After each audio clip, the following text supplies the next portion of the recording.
All right guys, so a lot of you have asked us for fuel trim diagnosis videos and how to use fuel trims for stuff. We got this 2014 Range Rover here, running bad, came in. We're going to show you how to use fuel trims to diagnose it. Let's get into it.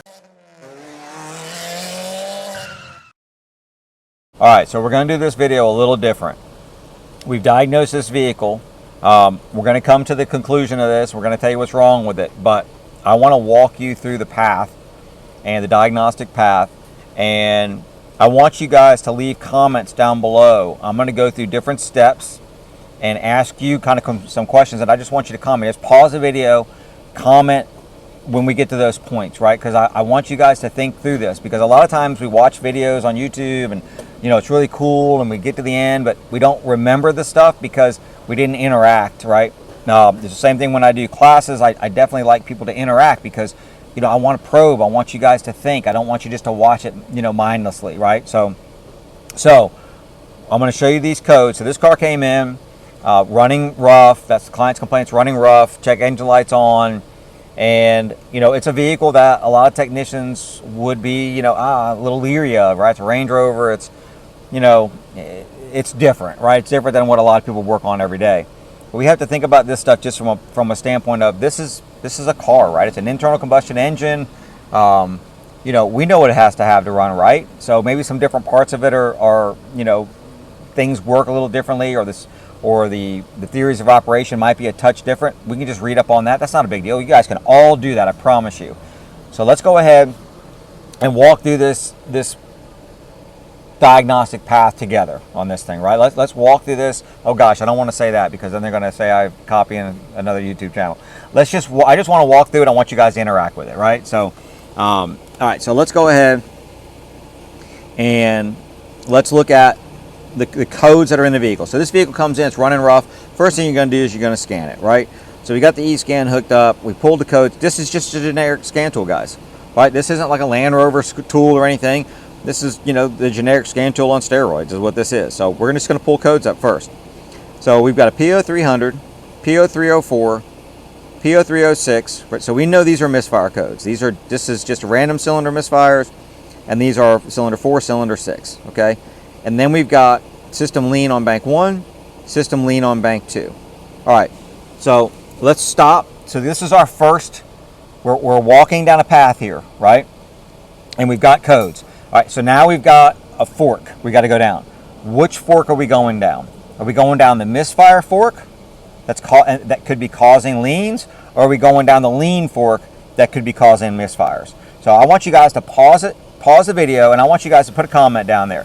Which path do you guys think we should go down? Should we look at misfires on this thing and go down that path of maybe spark plugs or coils or something like that? Or do we need to go down the lean path and see if there's something that's running lean, that's causing it to run lean, to cause it to misfire? So I'll tell you that the path that I'm going to go down is the lean path, right? So because a lean problem is easy for me to look at the data really fast and know, is it running lean? Because the car's not running good right now. It's not running horribly right now, but it's definitely not running good. So if I've got no lean problems right this minute, or I've got just maybe a little bit lean or something that is just a little off, then I might go down the misfire path. But let's look at the fuel trims, because it's easy, quick, and we can make a decision on now where do we go next based off of that. So let's go into the graphs here. We're going to look at fuel trims. So one key when you're looking at fuel trims that you have to be 100% sure of is that you're in closed loop. So most manufacturers have got some kind of PID that will tell you, are you in closed loop? Are you in fuel control? Because if you're not in fuel control, if this thing's in open loop for some reason, it does not matter if it's sitting there and you say, well, it's at operating temperature, it should be in closed loop. This thing can put this thing into open loop for just random reasons, right? So you have to be sure you're in closed loop when you're doing this, or otherwise all of this stuff is irrelevant. You might see a fuel trim number that just makes no sense, something sitting at 0, right? And you're like, well, that doesn't make any sense. Yeah, it's at 0 because it's not using that. It's just defaulting that number in there because it's in open loop. So just be sure of that first. So if we look at this one though, let's look at, here's our short term for bank 1, Here's our long term for bank 1, short term for bank 2, long term for bank 2. And then if we come down here, we can see our total trim. Total trim bank 1, total trim bank 2. We always want to look at total trim. If you don't have a PID for total trim, no big deal. All you got to do is add these two together. So this one, I mean, this is massively lean right now. We got 52% on long term and 20% on short term. We got 51 and 15, 16 here. I mean, we're talking 70% fuel trim. Most vehicles won't even go that high. This is a lot of correction. So this thing's adding a ton of fuel, or trying to add a ton of fuel to get this thing to run correctly. Now, if we look at it, we can see that we are somewhat in control. The engine is borderline here, which is really incredible, because it is kind of idling out okay. It's running rough but not horrible. Most vehicles, if you saw this thing at this level of fuel trims, this thing's not going to be running good at all because it's going to be in zero control. It's just going to be running extremely lean. It can't correct it high enough. This one is correcting it somewhat, close enough to get it to run okay. So look at our RPM. All right, our RPM sitting at 600, 620, 630. All right, so we're sitting at idle. This is all at idle. Okay, let's go ahead and let's go in the vehicle. So right now, what would you guys do as your next step? What would be the next easiest thing to do to determine, I mean, what can cause this thing to run lean, right? Well, we've got several things that can cause it to run lean. Maybe we got low fuel pressure, right? You know, we might have something that's causing low fuel pressure. I mean, this vehicle, it's going to have an internal filter in the tank, but if you're working on something older, maybe you've got a fuel filter that's clogged up, not letting the fuel pressure get up, you know, the volume and the pressure get up to the injectors. Maybe you got a bad fuel pump, right? Maybe we got some kind of gas issue, something, you know, the fuel in it, something wrong with that. Maybe we've got clogged injectors, right? Maybe the injectors something's wrong with the injectors themselves. Maybe we've got an electrical problem going to the injectors. So, you know, we got a bad power feed or something going to them, and low voltage, and it's, you know, having to open them. I'm getting down the rabbit hole on those kind of things, but it can happen. But how do we determine? Maybe we have a vacuum leak. Okay, how do we determine what the next step would be? So leave your guys' comments down below. Tell me what you think. What would you do? Pause the video, leave it down there. What would you next easiest thing to do? We want to do something easy, guys, right? To determine our next fork in the road, which path we go down. Okay. All right, so you got those things down there. You left those comments down there. Let me tell you the first thing I'm going to do. I'm just going to take the idle. I'm going to raise it up, 1,500, 2,000 RPM. So let's try that. So here's our RPM. All right, and keep an eye on these fuel trims. Keep an eye on the total. And let's watch the RPM when I raise it up. So here we are at, these things are really touchy to keep it a steady. Really touchy. I'm literally letting off this gas and it's going up. That's too high. I don't want it to be at 3,000. And try to ease it back again. Trying to go to 3,000? This thing just doesn't want to be anywhere in between. All right, well, let's just look at the fuel trims real quick. Now we're at 17%, right? And 15, 14%, which we can see down here. Here's 16, 17, here's 15, 14, right? Let's let off. See how they went to zero? Zero. They were not, that was not in the closed loop. That was a default. That's not zero. That thing just, it went into open loop because it was a decel. I was off the gas, and that's where you got to be careful. Don't go down that rabbit hole. That doesn't matter. That's totally normal. All right, so where do we go back again? Now we're back up again to, again, we look down here to total, 67, 64. Take it back up again.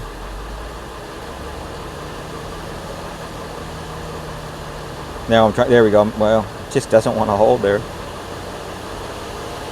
Take it back off of idle again. I'm trying, guys. This thing is so touchy. But we can see that the trims start to come back down more towards zero, right? All right. So if you are sitting at idle and the fuel trims are super lean, you bring the RPM up, hopefully around 1,500, 2,000, 2,500, in this case 3,000, and you're able to hold it steady there for, you know, a few seconds, 10 seconds, whatever, and the fuel trims start to correct. They start coming back down. They may not come perfectly back down. This definitely didn't come back down to zero, but they start coming back down. What do you think that the cause would be? You know, what would be your next step to go after? What is your next thought? What, you know, you're in that fork in the road again. Which path are we going down? Are we looking at our fuel injectors being clogged? Are we looking at fuel pressure? Are we looking at vacuum leaks? What's your next thing that you think you're going to? So leave those comments down there. Tell me what your next path is. I want to see a bunch of comments. I want to see these, you know, which path we're going down as we get to these different forks in the road. So what's the next thing that we're going to do? We got fuel trims that at idle are super lean. They're adding fuel. We take it off idle, bring it up 1,500 RPM, whatever. It starts to drop down, comes back towards normal, not 100% normal. What are we going for? We're going for a vacuum leak. We're not going to go down a rabbit hole. We're going for a vacuum leak. If this thing had fuel pressure issues, injector issues, we're going to have lean problems all the way through the RPM ranges. And it's probably going to get worse if we drove this thing down the road and we had a fuel pressure issue. It's definitely not going to get better. They're going to get more skewed to lean as we need more fuel and the fuel pump's not able to supply that. So in this case, just simple, easy.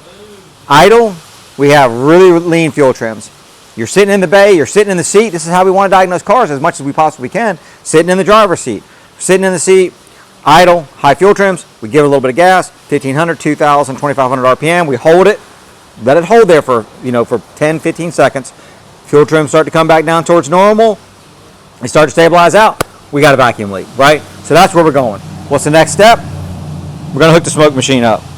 So got the smoke machine out. Let's go ahead and, nope, got to fire it up.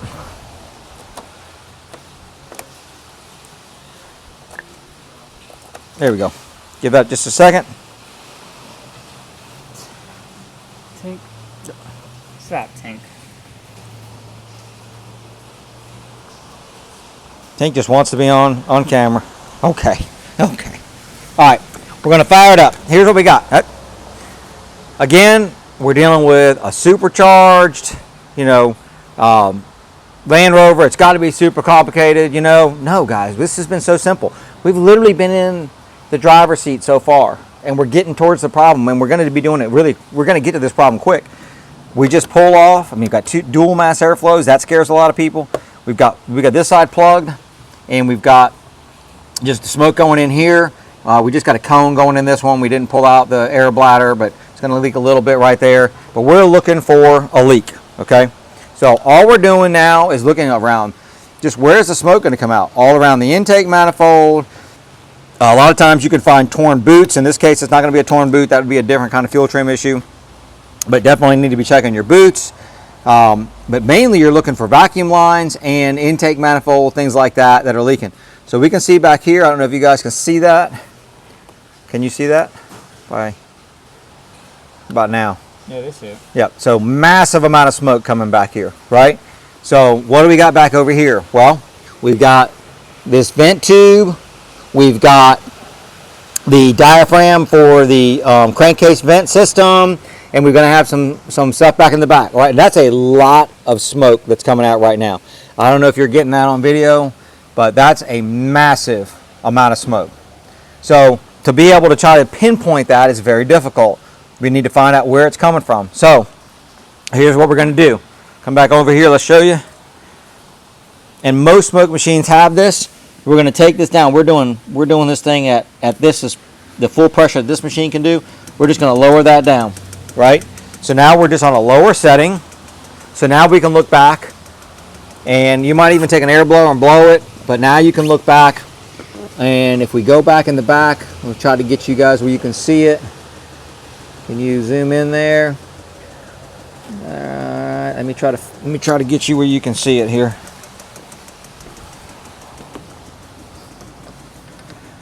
There's a corrugated tube. You're kind of that. It's being blocked out. Yep. All right. So if we look, no, now, you're not gonna be able to see it on the camera, unfortunately. I'm gonna try to come in here with my finger and show you guys. Get my finger. So that corrugated tube right there comes along here, and it's coming out the front of that tube, right?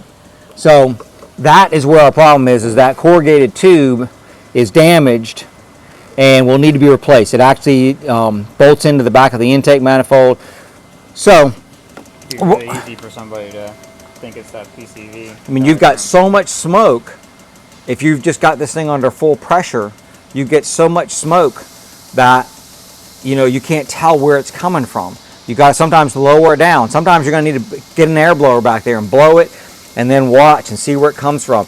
You need to get your eyes directly on where that smoke is coming out, because it can fool you. Let me turn this off. It can fool you. You know, if you're thinking that, you know, just as an example, you know, these are coolant lines here, okay? But if we thought that it was, you know, if we saw smoke coming out of here, right, in this area, we might think it's coming from this line, and it's actually coming from, you know, where this bolts down, right? You just got to be 100% sure that you're actually putting your eyes directly on that smoke. Some smoke machines, I think this one's got it in there. I know that the red line's got it in there. So they all have dye in them, ultraviolet dye in there. So you could actually go in with an ultraviolet light and find where the dye is, because when that smoke comes out, it's going to leave that tracer dye.